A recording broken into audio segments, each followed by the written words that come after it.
Вспоминая игры из детства, одна всегда выделяется в моей памяти. Игра, в которую я играл в далеком 2006 году. Тачки. В этой игре у меня сохранились только самые положительные эмоции. И я не припомню ни единого негативного опыта в ней. Пересмотрев недавно сам фильм, который оказался все еще одним из моих самых любимых мультфильмов, я захотел переиграть в игру и разобраться, помню ли я только хорошее, потому что мы, люди, в целом вспоминаем вещи из прошлого с теплотой и ностальгией, или потому что игра и вправду стоит моего и вашего внимания даже сейчас, спустя больше 17 лет. Дорогие зрители, меня зовут Денбери-сан, и сегодня я постараюсь ответить на этот вопрос. В 2006 году на киноэкраны вышло 7-е творение Пиксара. Фильм про говорящие машины тачки. Он покорил сердца многих людей, в том числе и сердце маленького Мири-сана. Мир этого фильма завораживал мою душу в свое время.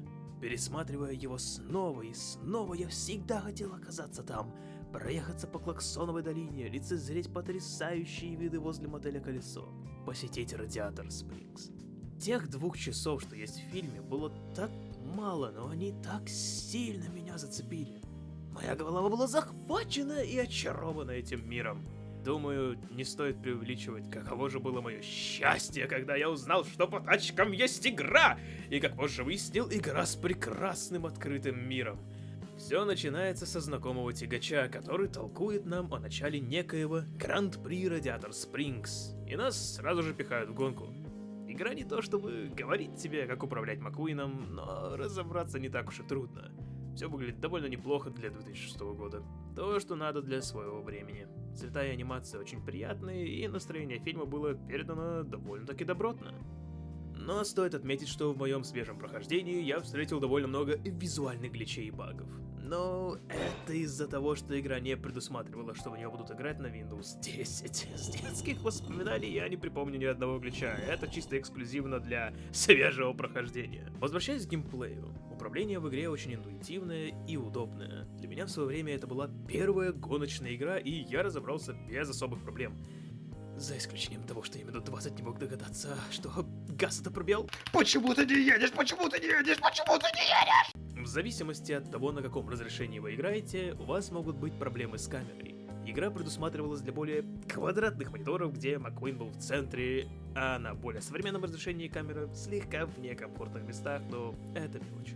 Касательно физики и движений, они могут выглядеть слегка медленными, но для меня они более чем хороши, и тем более ты привыкаешь по ходу игры. Заходишь в поворот ты не только дрифтом, ручным тормозом или простым притормаживанием. Еще ты можешь встать на 2 колеса. А что?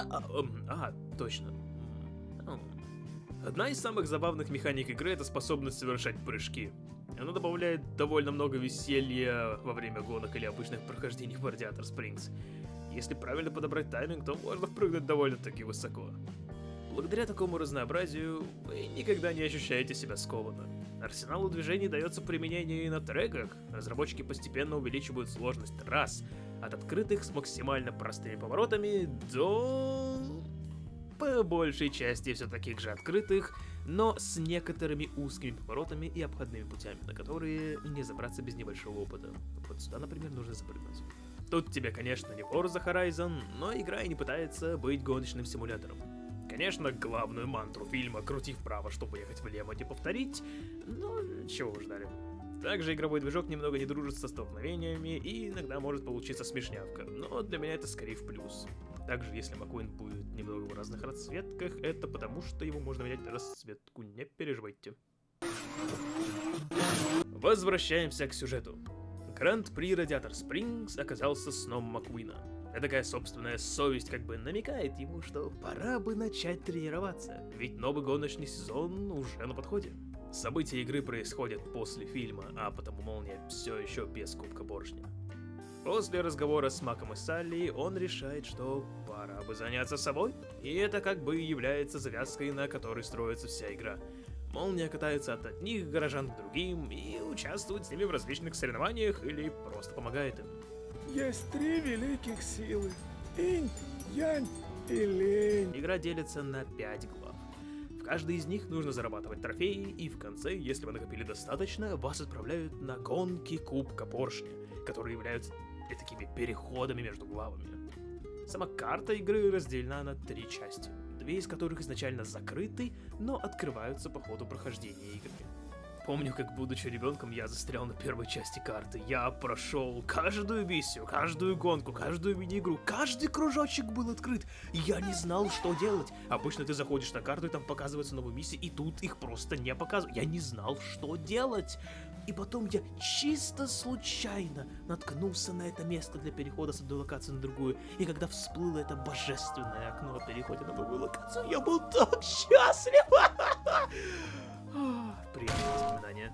Все, что вы делаете в игре, прогрессирует вас по сюжету. Тут нет филлерных квестов или сюжетных. Все, что вы делаете, это часть игрового опыта. Отведайте чудо пойла от Филмора. Ты должен это попробовать. Как будто у него есть выбор.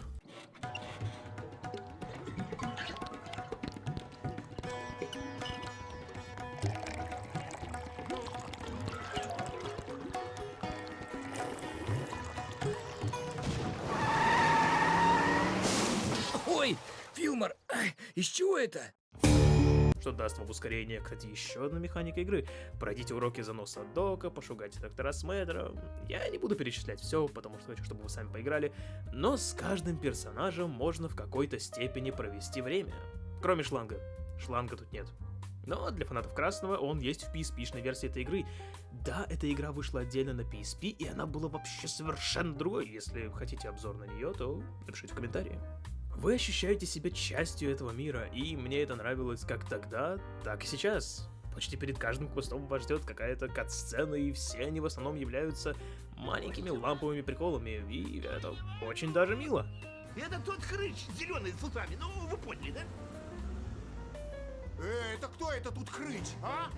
Итак, все участники выстроились на старте. Очень приятная деталь — это то, что к озвучке игры приложил силу весь актерский состав дубляжа.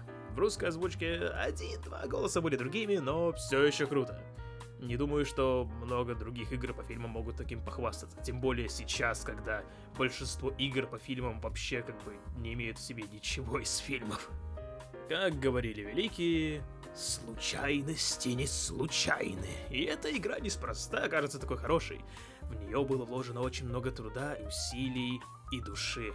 Игра разрабатывалась в студии разработки Rainbow Studios под началом THQ. Они работали с Pixar'ами бок о бок, чтобы сделать эту игру максимально качественной. Во время своих исследований для создания этого видео я нашел интервью с ведущим дизайнером Джорданом Итковичем и маленькое видео, где вся команда рассказывала про создание игры. И после впитывания в себя всей этой информации я понял, почему игра является такой, какая она есть. Pixar не просто помогали, они были счастливы помогать Rainbow Studios в разработке игры. Они предоставляли все материалы для референса, 3D-модели, курировали озвучку, постановку сцен, создавали персонажей. У разработчиков было много энтузиазма касательно тачек.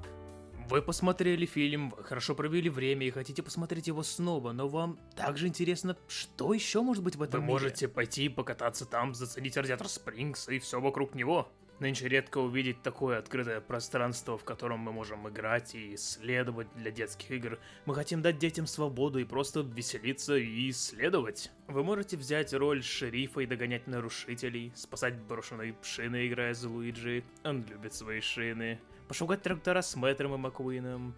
У нас также есть игры, которые находятся на шоссе вне города. У нас есть много новых локаций, которые вы не видели в фильме. Новые персонажи, которых вы не видели в фильме. У нас есть 14 машин в игре, которых не было в фильме. Некоторые из них пришли от пиксарских идей. Персонажи, которых они не смогли реализовать в фильме.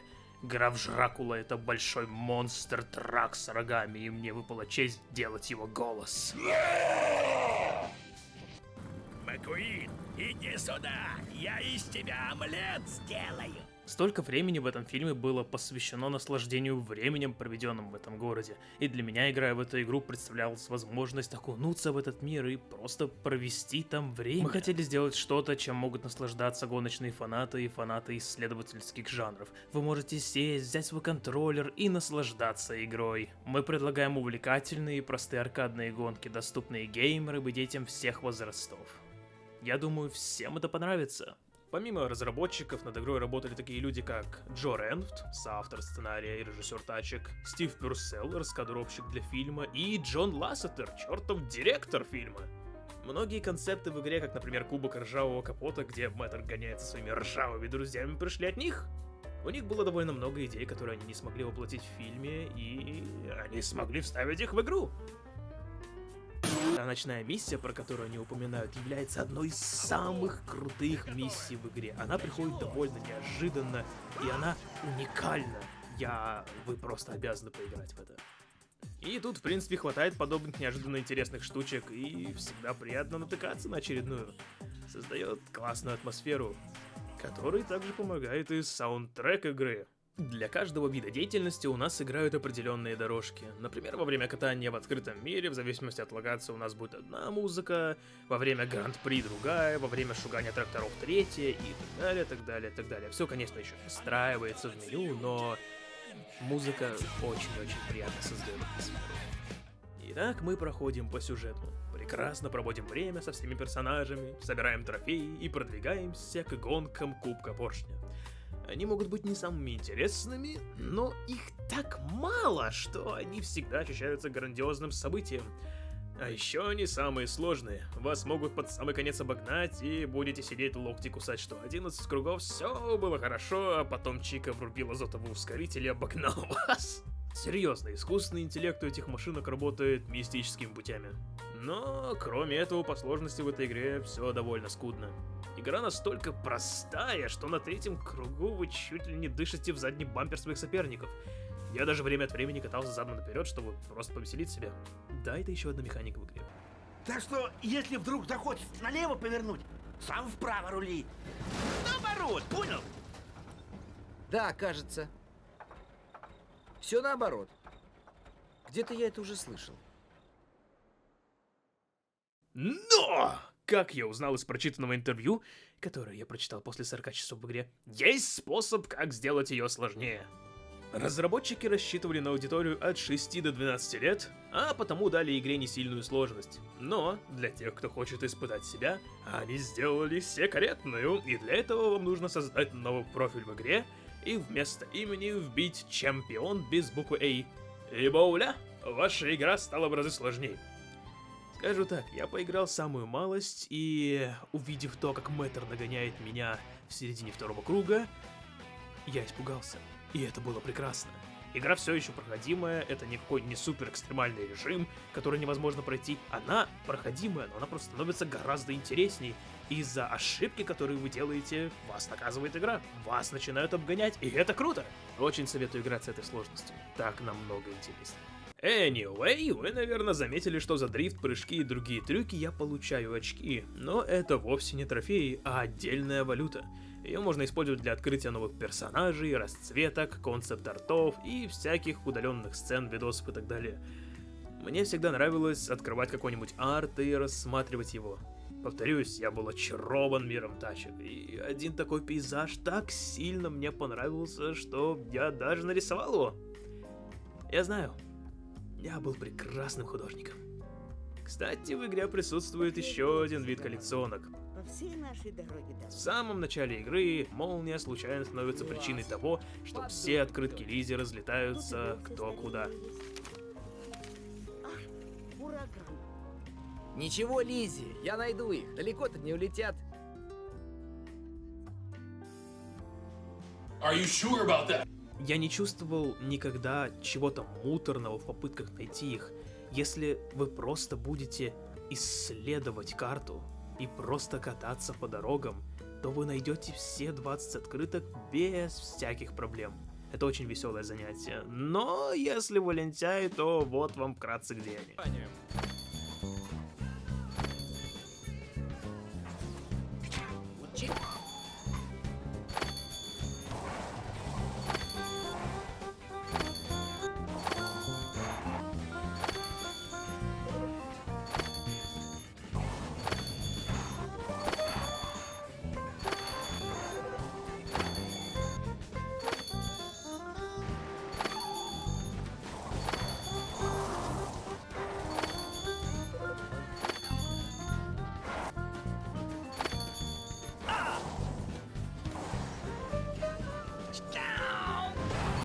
Возвращаясь к разблокировке персонажей. За них нельзя покататься в открытом мире. Просто нет. Это, наверное, мой самый большой минус с этой игрой. Вы можете открыть столько персонажей, столько расцветок, и вы не можете их использовать.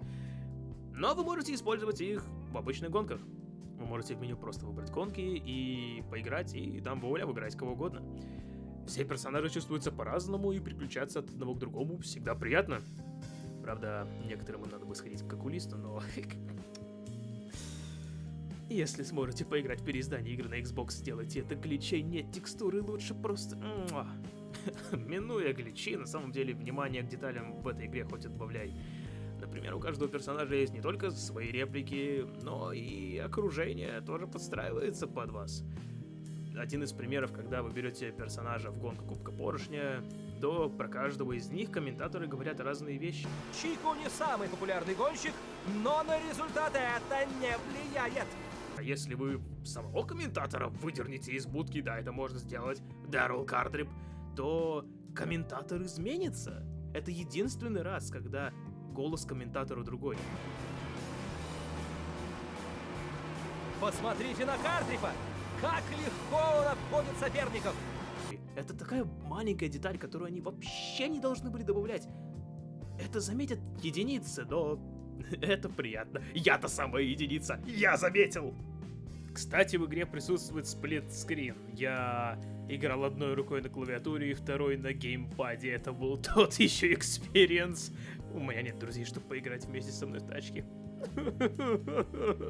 Ладно, и мы идем дальше. Окей, сейчас я хочу показать вам свой самый любимый момент в этой игре. После определенной точки в сюжете мы возвращаемся в Радиатор Спрингс. И этот город выглядит слегка иначе. Он ночной. Они просто невероятно воссоздали вид ночного города из фильма. Вы можете почувствовать, что находитесь прямо там. Неоновые огни, ночное небо, слегка измененная, более мягкая музыка. Это то, что поразило меня тогда в детстве, и то, что поражает сейчас. Это была одна из самых запоминающихся сцен в фильме, и в игре мне было не менее приятно видеть ночной город. У меня от этого остались очень теплые ощущения. Это просто потрясающая игра для фанатов тачек. Играя в нее, я забываю все плохое и погружаюсь в состояние радости и безмятежности. Вспоминаю то, как я смотрел фильм в первый раз на спираченном диске на своем компактном DVD-плеере, как играл в эту игру днями напролет, наслаждаясь видами карбюраторного округа. Диски с тех времен все еще сохранились по сей день. Они мое самое настоящее сокровище. Приближаясь к концу, хочется добавить, что сюжет тут не отличается глубиной, но он очень милый и не пытается быть чем-то больше. Вы погружаетесь в этот мир и просто весело проводите в нем время. В фильме есть интересная фраза, которую я хочу сюда вставить. Машины не мчались в погоне за временем, а просто приятно его проводили. Не думаю, что эта игра будет очень интересна не фанатам тачек, но если вы, как и я, любите эту вселенную, если вам понравился первый фильм, то я настоятельно рекомендую поиграть в нее. Она вас приятно удивит. Игра есть в Стиме, и даже спустя больше 17 лет я все еще насладился этой игрой. Часто бывало, что играя в игры из детства, я разочаровывался, но не в этот раз. Это действительно очень хорошая игра, которая, по моему мнению, выстояла проверку временем. Она и впрямь одна из самых лучших игр по фильмам. И у нее есть продолжение. THQ выпустила 2 сиквела к данной игре. Rainbow Studios работали над второй частью, и Incinerator Studios работали над третьей, в которую я, кстати, никогда не играл. Напишите в комментариях, если хотите обзор. Есть также игры по второй и третьей частям франшизы. Надеюсь, вам понравилось это видео. Спасибо большое за просмотр, и до встречи, мои зрители! Пока!